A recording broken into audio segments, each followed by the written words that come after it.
হইছে হইছে একটা তো বাদ। এই যে আরেকজন অ্যাড হবে ইনশাআল্লাহ সকালবেলা। আর এই যে একজন কোলে আছে।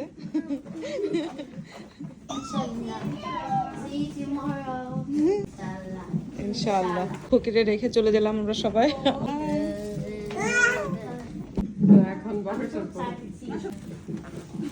এই যে আসসালামু আলাইকুম, সবার কি অবস্থা, কেমন আছেন? আজ থেকে ঠিক 1 বছর আগে এই হসপিটালে এইখানে লাকির বেবি হয়েছিল, আর এখন খুকির বেবি হবে, যার কারণে এই যে হসপিটালে আসছি।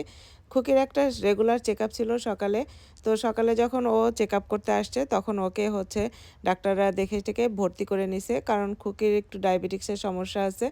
আর 37 উইক্সের পরে মাদের যদি ডায়াবেটিক্স থাকে তাহলে হচ্ছে বেবির জন্য একটু সমস্যা। আর এই জন্য হচ্ছে যে লাস্টের এই কয়দিন আর কি, কয় সপ্তাহ, 2-3 সপ্তাহ খুব অবজারভেশনে রাখতে হয়। তো সেই জন্যে ওর হচ্ছে যে একটা চেক আপের জন্য আজকে আসছিল। তারপরে ওরে হসপিটালে ভর্তি করে নিয়েছে। লাকি ওর বাচ্চাদেরকে নিয়ে মজভাবির সাথে হসপিটালে আগেই চলে আসছিল, তারপরে আমি আসলাম। আসার পরে এই যে প্রথমে হচ্ছে চারজন চারজন করে ঢুকতে দেয়, তারপর অনেক রিকোয়েস্ট করে তারপর আমরা এই যে বাচ্চা কাচ্চা নিয়ে সব একসাথে আর কি ঢুকছি। আর মজভাবি আর হচ্ছে যে রাদিয়া আর রায়হান, মজভাবি ছেলে, ওরা হচ্ছে যে আগে আসছিল। ওরা তিনজন মানে ঘুরে যাওয়ার পরে তারপরে আবার আমাদেরকে ঢুকতে দিছে। মনের ভিতরে একটু আনন্দ আনন্দ লাগে যে নতুন আরেকজন সদস্য আসতেছে, আবার একটু ভয়ও লাগে, কারণ এই সময়টা সবার জন্যই অনেক মানে কঠিন।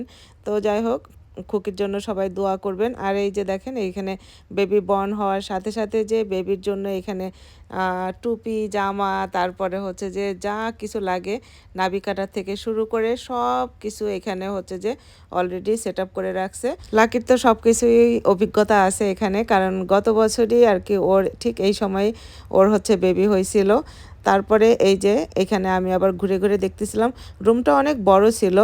একটা সোফা রাখছে, তারপরে বেড, তারপরে এই পাশে আবার ছোট্ট একটুখানি টেবিল দিয়ে ডাইনিং টেবিলের মতো ইয়ে করে রাউন্ড করে 2টা চেয়ার ছিল বসার জন্য ভিজিটরদের। আর এই যে এখানে সব কিছু লেখা ছিল যে বেবি হওয়ার পরে বেবিকে কি খাইতে দিবে, তারপরে হচ্ছে বেবির নাম কি, সব কিছু ওরা হচ্ছে আগের থেকেই সব সেট আপ করে রাখে।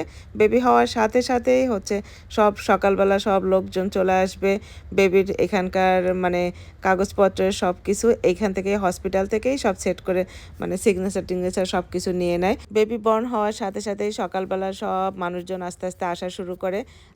আমি নিজের অভিজ্ঞতা থেকে বলতেছি।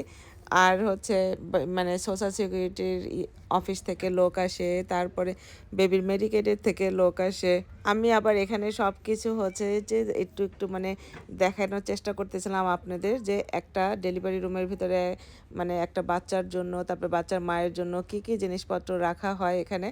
আর এই যে দেখতেছেন না, এগুলা কিন্তু সব প্রেগনেন্সি মাদের হচ্ছে যে এক্সারসাইজ করার সব জিনিসপত্র এর ভিতরে ছিল এক্সট্রা। তারপরে আমি আবার বাথরুমটা খুলে দেখলাম, বাথরুমটা কত বড়, বাথরুমটাও মোটামুটি অনেক বড়, শাওয়ার করার জায়গা আছে। তারপরে আবার এখানেও দেখলাম যে 2-3টা আর কি এক্সারসাইজের যে বলগুলো থাকে সেগুলা। আর এখানে হচ্ছে লাকি হচ্ছে যে কুকির মানে একটু টুকটাক সব কিছু আর কি মানে হাতের কাছে নিয়ে দেওয়ার ব্যবস্থা করতেছিল। খুকির সাথে রাত্রে এখানে কেউ থাকবে না, ও একাই থাকবে। মাশাল্লাহ, আমি তো বলতেছিলাম যে আমি তোমার কাছে থাকি, আর আরও শায়দ যেহেতু আরসের বাবার কাছে থাকতে পারে, কিন্তু সকালবেলা আবার বাচ্চাদের স্কুল আছে। তারপরে খুকি হচ্ছে যে কোনোভাবেই রাজি হলো না। আমরাও খুকিকে একা একা রেখে এই যে এখন বাসায় চলে যাব সবাই। খুব খারাপ লাগতেছে ওর জন্য।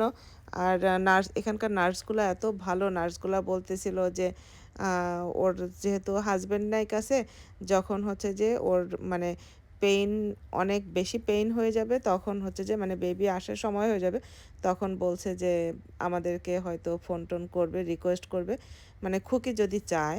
কিন্তু খুকি বলতেছিল না, দরকার নাই। তো এই তো সবাই দোয়া করবেন সুস্থভাবে যেন বেবি পৃথিবীতে আসে। বেবির জন্য আর বেবির মায়ের জন্য, দুইজনের জন্যই সবাই দোয়া করবেন। সবাই ভালো থাকবেন, সুস্থ থাকবেন। আজকে এই পর্যন্তই। আল্লাহ হাফেজ।